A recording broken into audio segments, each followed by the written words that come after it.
was here in the slave market of Havana that Sengbe and his companions arrived in 1839.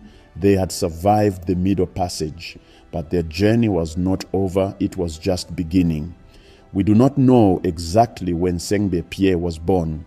We know he was a young man, perhaps in his mid-20s, when he was captured in 1839. He came from the town of Mani in the interior of Sierra Leone. He was a Mende man, a farmer, a husband to a woman whose name has not been preserved by history, a father to 3 children whose names we also do not know.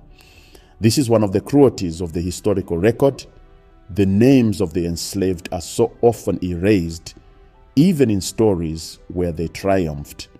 What we do know is this: Sengbe was not a chief or a warrior by former title.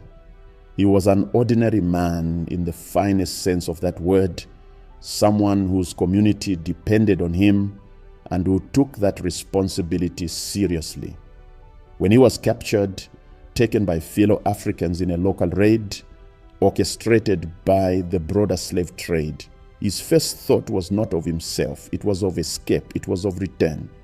That focus, that singular drive to get back to his family would drive every decision he made from that day forward, and it would make him a legend.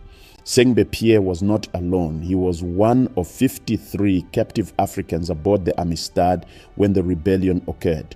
These were not a random collection of individuals. They were mostly Mende with a shared language, shared values, and a shared understanding of what it meant to be free. Among them were men of different backgrounds: farmers, hunters, a blacksmith. Some had been enslaved before within Africa.